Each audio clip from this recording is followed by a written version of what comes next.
Success Mantra, V shape future. Hello everyone, so welcome you all in today's The Hindu News Analysis. So prior to getting the details, let's have a sneak peek what is important for us in today's The Hindu. आज के the Hindu में second day और कह लीजिए कि लगातार 2 दिन supreme court के बहुत बड़े बड़े जजमेंट्स आए और दोनों ही दिन सुप्रीम कोर्ट में जो यंगेस्ट वुमेन है अभी, या फिर कह लीजिए कि इस बेंच की यंगेस्ट जज जस्टिस बी.वी. नागरत्ना, जो कि 2027 तक first women chief justice of India हो सकती है, उन्होंने डिसेंट किया लगातार दूसरे दिन. पहला दिन हम लोगों ने देखा डिमोनेटाइजेशन के वर्डिक्ट पे कैसे उन्होंने डिसेंट किया. आई होप कि वो टॉपिक क्लियर होगा, और जिन किसी को भी डाउट है तो प्लीज एक बार मेंशन करो कमेंट सेक्शन में, email me, WhatsApp me, anything what you want. तो आज का टॉपिक है एक सबसे पहला जो सुप्रीम कोर्ट से ही आ रहा है डायरेक्टली, ये आजम खान से रिलेटेड है, तो केस हिस्ट्री भी देखेंगे एक बार अच्छे से. तो no need for extra curbs on free speech of ministers, supreme court, इस पे बी.वी. नागरत्ना ने डिसेंट किया. 5 जज की बेंच थी, इसको डिटेलिंग में देखेंगे, और ये आपको लीगल प्लस करंट अफेयर्स दोनों में ही ये टॉपिक आ जाता है. सेकंड टॉपिक है Siachen Kumar post gets first women army officer.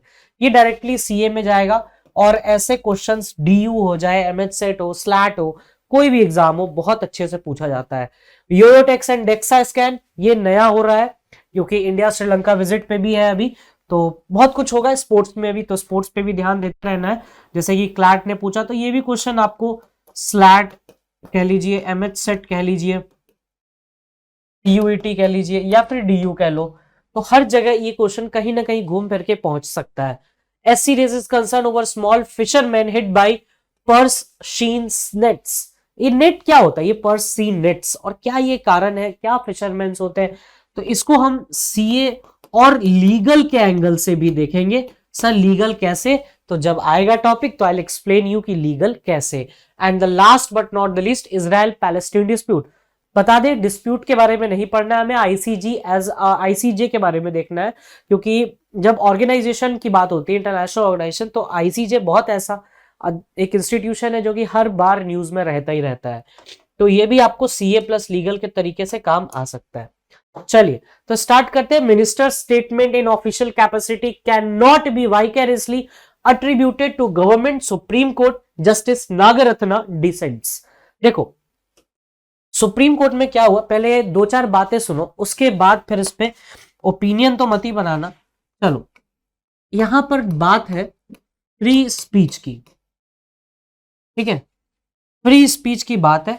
Supreme court की बेंच थी 4+1 की. सर 4+1 क्यों लिखा, बताते हैं भाई. 4 थी मेजॉरिटी में, और 1 है अगेंस्ट में, जिसे हम कहते हैं डिसेंट, और डिसेंट किया जस्टिस नागरत्ना ने. ठीक है, जस्टिस नागरत्ना ने डिसेंट कर दिया. अब ये थी कॉन्स्टिट्यूशनल बेंच, 5 जजों की बेंच थी, कॉन्स्टिट्यूशनल बेंच थी, जिन्होंने 4 ने मेजोरिटी दिया और 1 ने डिसेंट कर दिया. सर केस किस बारे में था, देखो बहुत पुरानी बात है, आज से कुछ 7 साल पहले 2016 के अराउंड पे आजम खान ने एक रेप सर्वाइवर के ऊपर बोला था कि इट्स अ पॉलिटिकल स्टंट, उसका जो भी स्टेटमेंट है. तो रेप विक्टिम से रिलेटेड जो लोग थे उसमें उस टाइम पे, जो रिलेटिव थे या फिर कह लीजिए विक्टिम इटसेल्फ, वो लोग सुप्रीम कोर्ट गए और उन्होंने कहा कि ये जो इनकी आदत है कुछ भी उगल देने की, कुछ भी बोल देने की, इस पे नकेल कसी जाए, यानी इन पे कंट्रोल किया जाए, ये बहुत ज्यादा बोलते हैं. एक होता है फ्री स्पीच, आपको right to speech and expression कहां से मिलता है, 19(1)(a) ऑफ इंडियन कॉन्स्टिट्यूशन, और इसके रेस्ट्रिक्शंस हैं 19(2) में, है ना, इसके रेस्ट्रिक्शंस है 19(2) में. तो 19(1) सब क्लॉज ए में है, बताया गया right to freedom of speech and expression, और उसके restrictions on the ground of public health order, फिर उसका friendly relation with the foreign states, उनके बेसिस पर आप रिस्ट्रिक्शन हो जाता है.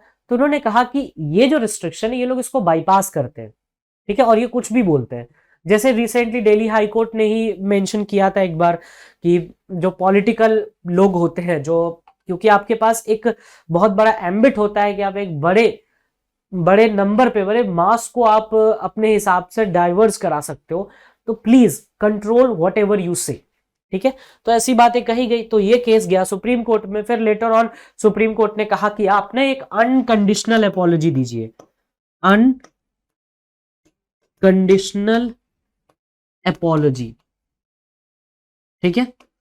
और ये केस रिलेटेड था आजम खान से, जो कि उस टाइम पे समाजवादी पार्टी के लीडर थे, ठीक है। आजम खान से, और आजम खान का एक रिसेंटली अभी केस भी चल रहा है, तो उसमें नहीं जाना है। तो फिर लेटर ऑन ये सुप्रीम कोर्ट में गया, फिर सुप्रीम कोर्ट में फ्री स्पीच की बात हुई, कॉन्स्टिट्यूशनल बेंच बनी, फिर इसमें बहुत सारे क्वेश्चंस फ्रेम किए गए, बेसिकली 5 मेजर क्वेश्चंस फ्रेम किए गए, जिसमें से एक ये भी था फ्री स्पीच से रिलेटेड। तो इन 4 लोगों ने कहा कि जो भी ये पॉलिटिकल पार्टीज के रिप्रेजेंटेटिव, जैसे आजम खान किसके रिप्रेजेंटेटिव थे? समाजवादी पार्टी के। तो इन्होंने कहा कि जो भी ये पॉलिटिकल पार्टीज के रिप्रेजेंटेटिव है, अगर ये कुछ बोलते हैं तो ये अपनी पर्सनल कैपेसिटी में बोल रहे हैं, पर्सनल कैपेसिटी में बोल रहे हैं। हम यहां पर कॉन्स्टिट्यूशनल टॉर्ट नहीं ला सकते, कॉन्स्टिट्यूशनल टॉर्ट। तो सर ये तो नई बात बता दी, कॉन्स्टिट्यूशनल टॉर्ट क्या होता है? टॉर्ट तो सुना था, कॉन्स्टिट्यूशनल टॉर्ट क्या होता है? देखो, कॉन्स्टिट्यूशनल टॉर्ट वो चीज होती है जब स्टेट या फिर कोई पर्सन आपकी फंडामेंटल राइट्स को वायलेट करता है, तो that is considered as a constitutional tort, ठीक है। तो इसमें कहा गया कि इसके लिए रिस्पॉन्सिबल नहीं होंगे, और कॉन्स्टिट्यूशनल टॉर्ट से एक टर्म निकल के आता है, स्टेट जो है वो वाइकेरियस लायबल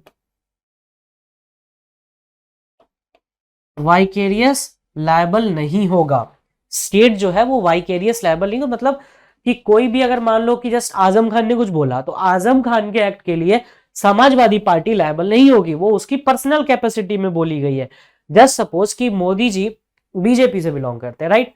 अब बीजेपी का कोई बंदा आके कुछ भी बोल देता है, तो prime minister will not be responsible ना, वो वाइकेरियस लायबल कैसे हो जाएगा?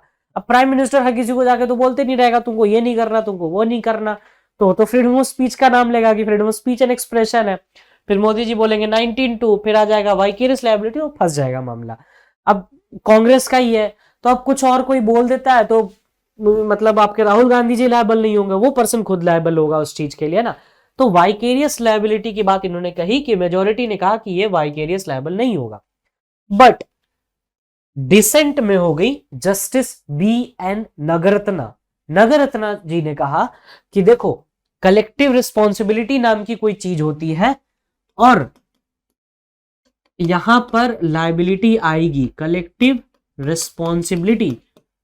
रिस्पॉन्सिबिलिटी की बात जब कही गई, तो उन्होंने कहा कि जो भी यहां पे पॉलिटिकल पार्टीज के रिप्रेजेंटेटिव बोलते हैं वो लायबल होंगे ऑटोमेटिकली, वहां पे वाइकेरियस लायबल होगा।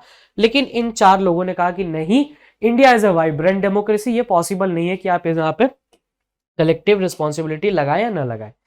तो ये था ओवरऑल इसका स्केलेटन कि भाई ये केस कैसे चला। आई होप कि ये चीज समझ में आ गई होगी। आई ट्राइड माय बेस्ट कि जितना डाइल्यूट हो सके आप लोगों के लिए वो लाए, क्योंकि टेक्स्ट से समझाने में फिर ना वही चीज होता है कि वो खाना पूर्ति होता है कि हाँ ये लिखा है पढ़ दिया, तो बेटर है कि उससे समझो, ज्यादा अच्छे से समझ में आएगा, है ना।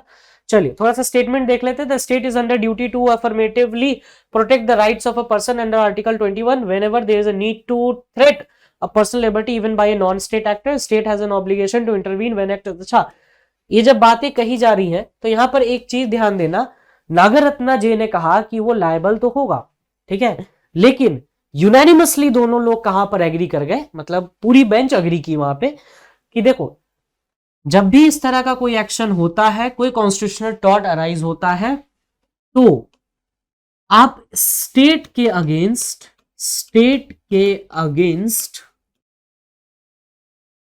आप फाइल कर सकते हो इन कोर्ट। मतलब मान लो कि किसी ने मुझे कुछ ऐसा बोला कि मुझे लगा कि भाई वो फ्री स्पीच का गलत इस्तेमाल कर रहा है और मेरे फंडामेंटल राइट्स वायलेट हुए हैं, तो आप कोर्ट में जाकर के सिविल रेमेडी मांग सकते हैं, सिविल रेमेडी मांग सकते हैं, ठीक है। यहां पर तो पूरी बेंच ही अग्री कर गई, तो ये चीज पे याद रखना, थोड़ी छोटी छोटी बातें हैं, मिस मत करना।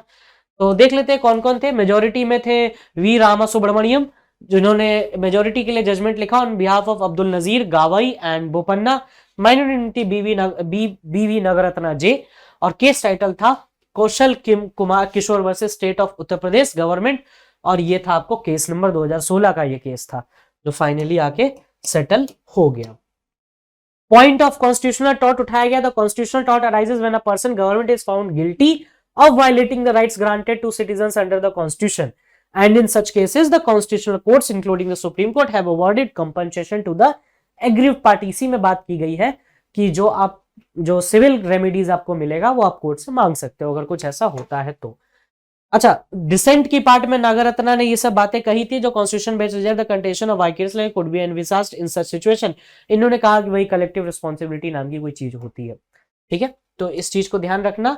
अच्छा, ये क्वेश्चन उठाया गया था, जो 5 क्वेश्चन थे उसमें एक मेजर क्वेश्चन ये था कि कैन अ स्टेटमेंट, क्या कोई अगर मिनिस्टर कोई स्टेटमेंट देता है और अगर उसको ट्रेस भी कर लिया जाता है कि वो किस लिए बोला गया है, अपने सरकार को प्रोटेक्ट करने के लिए, फिर किसी भी चीज के लिए बोला गया है, तो क्या वो कलेक्टिव रिस्पॉन्सिबिलिटी के परव्यू में आएगा? मेजोरिटी ने कहा नहीं, नागरत्ना ने कहा हाँ। ठीक है, अब ये चीज तो जान गया ना। अच्छा, एक चीज है याद रखना, कलेक्टिव रिस्पॉन्सिबिलिटी, जब हम बार बार ये बात बोल रहे हैं तो आप लोगों के मन में एक टर्म आ जाना चाहिए था अभी तक, that is the council of ministers, है ना। कलेक्टिव रिस्पॉन्सिबिलिटी यहीं से आता है और आर्टिकल है आर्टिकल 75 ऑफ इंडियन कॉन्स्टिट्यूशन। खोलो बेयर एक्ट और बताना आर्टिकल 75 ऑफ इंडियन कॉन्स्टिट्यूशन क्या बोलता है। Collective responsibility of council of ministers की बात होती है, 2 मैंने आगे मेंशन कर रखा है इसको। तो इस क्वेश्चन को आंसर किया था मेजोरिटी ने, that is Abdul Nazeer, B R Gavai and S Bopanna and V Rama Subramanian. तो इन्होंने क्या कहा, statement made by a minister even if traceable to any affairs of the state or for protection of the government cannot be attributed vicarious to the government by invoking the principle of collective responsibility। उन्होंने कहा कि नहीं, किसी भी तरीके का statement अगर दिया गया तो वो अब गवर्नमेंट के अगेंस्ट या फेवर इस तरीके से दिया गया तो आप वाइकेरियस लायबिलिटी का प्रिंसिपल इन्वोक नहीं करा सकते और government can not be attributed to the vicarious liability. तो आई होप यहाँ पे क्लियर हुआ होगा कॉन्सेप्ट। और वाइकेरियस लायबिलिटी जिन्हें नहीं पता है तो यार यू नीड टू रीड, एक बार लॉ तो पढ़ी लो, एटलीस्ट थोड़ा तो पढ़ना पड़ेगा। टॉट में सबसे पहले आता है कि master is vicarious liable for the act of servant, है ना, मास्टर सर्वेंट के रिलेशन में पढ़ते हो, रेलिन वर्सेस फ्लेचर का केस पढ़ा होगा। तो वाइकेरियस लायबिलिटी में यही चीज है कि उसके लिए हम लायबल है, करे वो भरे हम, सिंपल। ठीक है, collective responsibility a political concept obviously है, article 75 of Indian constitution political concept ही है। अच्छा, इसमें क्या है, majority judgment stated the concept of collective responsibility is essentially a political concept that the collective responsibility of council of ministers and that such counts collective responsibilities to the house of people, legislative assembly. Generally such responsibility relates to the decision taken and act and omission of commissions done। एक ये हो पूरी बात में यही बात कही गई है। एक आर्टिकल के बारे में बताया गया है, that is article 75 collective responsibility of council of ministers की बात की गई है, सिंपल एज दैट। अब इसमें अपने तरफ से कुछ ज्ञान मत लगाना, ये देख लो, इसमें पूरी कहानी मेंशन्ड है। Free speech, Azam Khan 2016, unconditional apology, majority, political parties, personal vicarious liability, dissent of Nagarathna, collective responsibility, constitutional tort 19(1)(a), 19 clause 2, civil remedies. ठीक है, सब कुछ बता दिया, इतनी आसानी से ना नहीं समझ में आएगा कहीं पर भी। अब इसके बाद एक बार देखना और कोई डाउट हो तो पूछना। अच्छा, ये क्या है, तो सर ये ना आपको है article 19(1)(a freedom of speech and expression, और 19(2) ये रहा nothing in sub clause A of clause 1 shall affect the operation of any existing law. ये बेसिकली आपको रेस्ट्रिक्शन की बात करता है।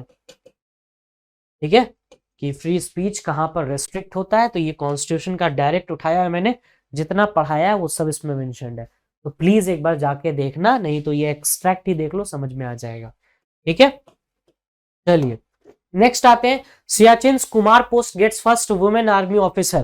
तो this is the proud moment कि भाई इतने 1000 फीट पे एक वुमेन ऑफिसर अपॉइंट हुई है। अच्छा, इसमें ना एक चीज है, नोटिस किया होगा नहीं किया होगा, I didn't get, Siachen Kumar ये पोस्ट का नाम है। तो सियाचिन कुमार ये कैसा पोस्ट होता है सर? ऐसा रख देते G110 या 121 PP3 PP17 ऐसे रखते हैं ना पोस्ट का नाम। ये क्या है? सियाचिन कुमार। तो देखते हैं सियाचिन कुमार क्या है और किस पोस्ट का क्या नाम है। तो पहले तो न्यूज देख लेते हैं, ऐसे क्वेश्चंस आपको वन लाइनर में डायरेक्टली पूछे जा सकते हैं।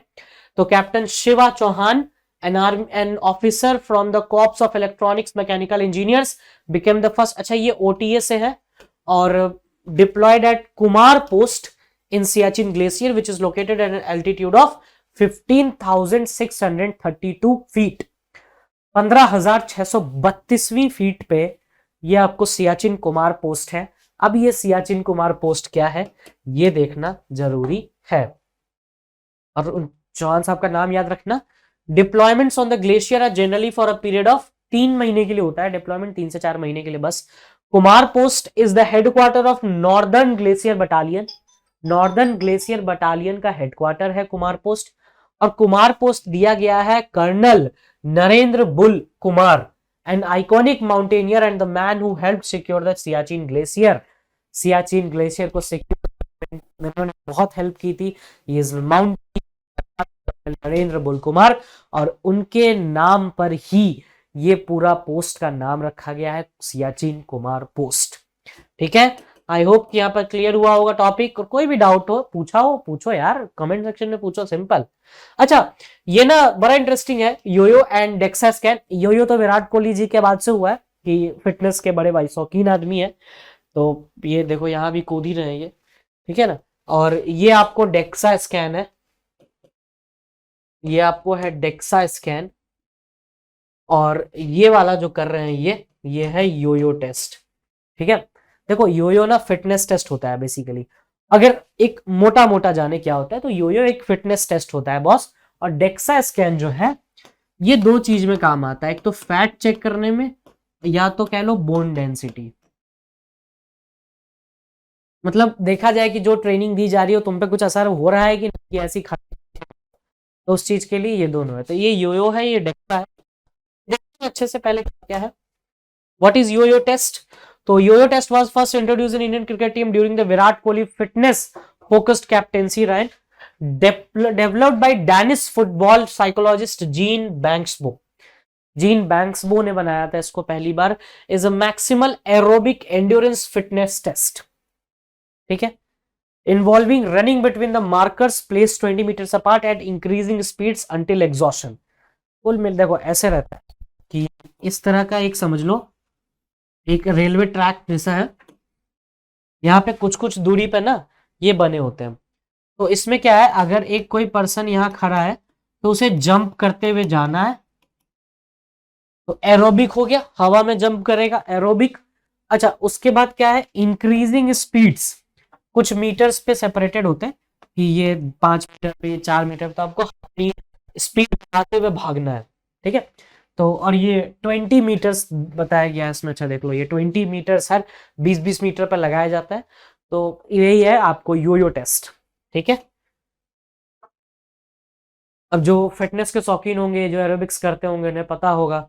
नहीं तो एक और तो है मतलब एक्सरसाइज, जिसका नाम मुझे याद नहीं आ रहा है ठीक से, I am not just exactly getting the name, but हाँ वो हो सकता है। That is a very good exercise कि एक बार में 3-4 होते हैं उसमें कि just go pushup and then stand, और फिर एक बार जंप करो, फिर पुशअप, फिर स्टैंड, फिर जंप। तो ये होता है, उसी के जैसा है ये भी योयो टेस्ट। अच्छा इसके बाद क्या है, players are given scores on the basis of how many levels they are able to clear. Previously the minimum score set by the BCCI pass test was 17, increase from 16.1। पहले 16.1 था स्कोर और अब हो गया है 17। अगर 17 का स्कोर पास कर गए तो तुम फिट ऑफ बॉस, नहीं हो तो यू नीड दोबारा तुम ट्रेन करो खुद को, वापस आओ, वापस से टेस्ट दो। युवराज सिंह ने भी दिया था शायद योयो टेस्ट आफ्टर जब वो कम बैक कर रहे थे।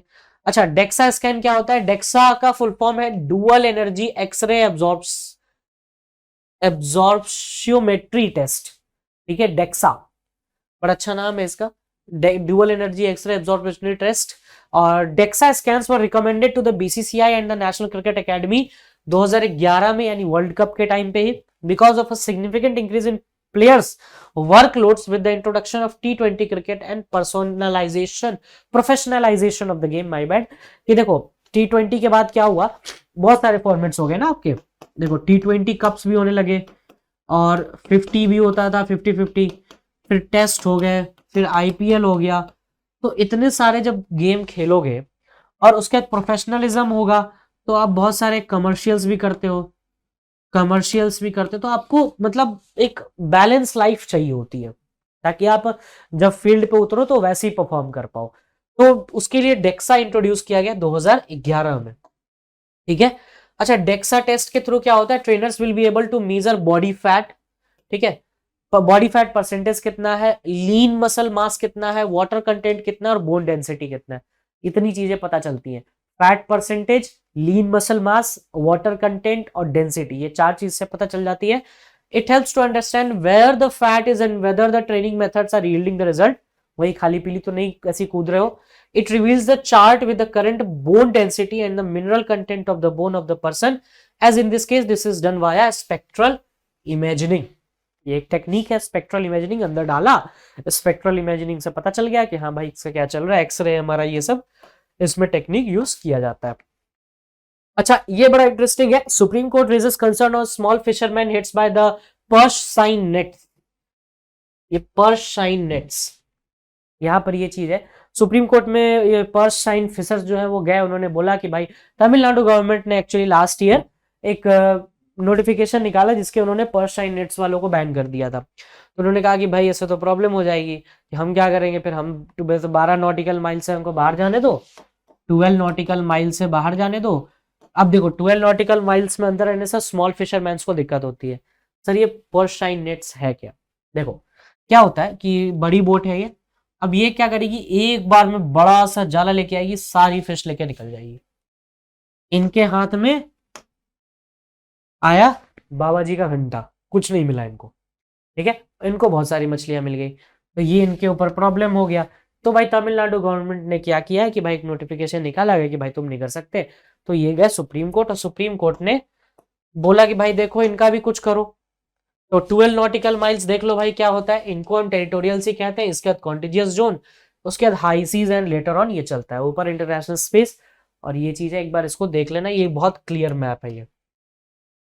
चलिए, तो सुप्रीम कोर्ट ने क्या कहा है ट्यूसडे को, centre what would happen to the small traditional fisherman in the state of Tamil Nadu if affluent purse seine fisherman on mechanised boats are allowed to operate beyond 12 nautical miles. उनका क्या होगा जो छोटे मछुआरे हैं, ठीक है।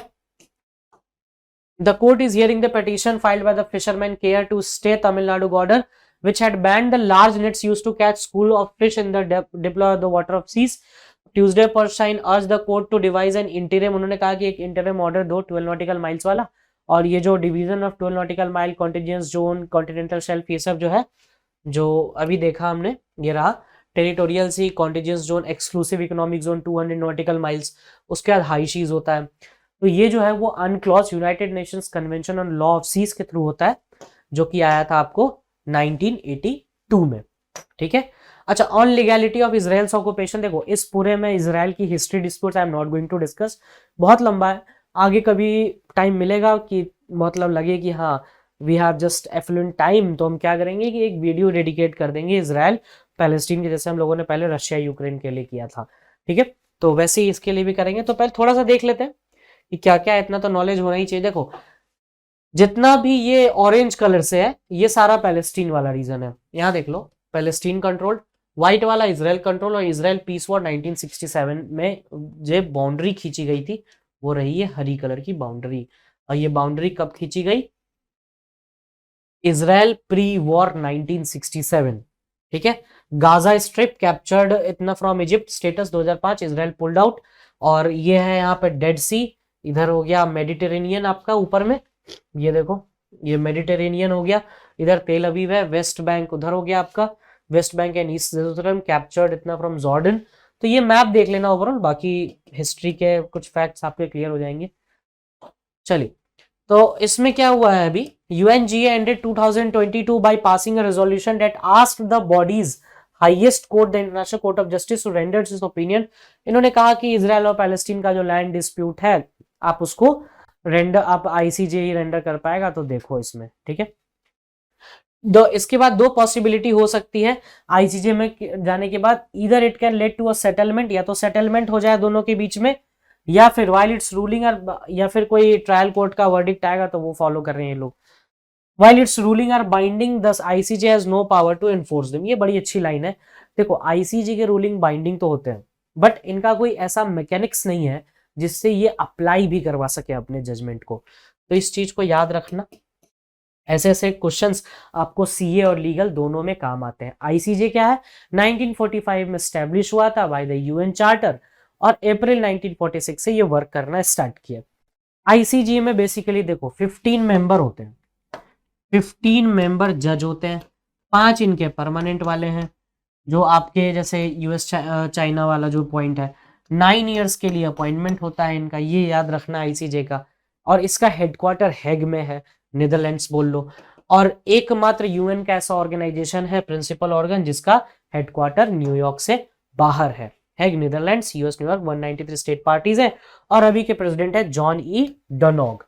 15 जजेस 9 ईयर के हैं, और official language English and French, ठीक है। और बाय जनरल, अच्छा ये फेडरल नहीं है, माय बैड, ये मिस्टेक हो गया, यहाँ पे जनरल असेंबली लिख लो। General assembly and security council के थ्रू अपॉइंटमेंट होता है इनका। 3 अफ्रीका से हैं, 2 लैटिन अमेरिका और कैरेबिया, 3 एशिया से, 5 वेस्ट यूरोप और 2 ईस्टर्न यूरोप से इनका अपॉइंटमेंट होता है, ताकि हर किसी कॉन्टिनेंट का अपना रिप्रेजेंटेशन रहे। इंडियन जजेस है आईसीजे, ये 27 अप्रैल 2012 से दलवीर भंडारी मेंबर है, रघुनंदन आर एस पाठक 1989 से 91, नागेंद्र सिंह 73 से 88, ये लॉन्गेस्ट सर्विंग थे, बेनेगल राव 1952 टू 53, एक साल वो भी रहे थे। What not to be missed by preventing animal cruelty is a duty of the state. देखो इसमें डीपीएसपीस के एस्पेक्ट्स है, आर्टिकल 21 का एस्पेक्ट्स है, और जलीकट्टू का बेसिकली एस्पेक्ट्स है, जो कि एक प्रोमिनेंट फेस्टिवल के रूप में मनाया जाता है। तो इस पे भी सुप्रीम कोर्ट का आने वाले टाइम पे कुछ जजमेंट आएगा, तो please read this article at once, उसके बाद अपन बात करेंगे। पहला क्वेश्चन, इस क्वेश्चन का आंसर प्लीज अच्छे से देना, बहुत बार पढ़ा है, प्लीज गलत मत करना। The government in its budget speech announce the programme 2022, ये आसान क्वेश्चन ही है। Who founded the Arya Samaj, ऐसे ऐसे क्वेश्चन आपको मिल जाएंगे एमएच सेट वगैरह में। Nicolas Maduro is the president of which country, ये घुमा फिरा के मिल सकता है क्वेश्चन। पांचवा and the last question, in which year did the central government reconstitute the delimitation commission for northern states of the union territory of Jammu and Kashmir. तो इसका आंसर बताइएगा, and that's all from my side, thank you.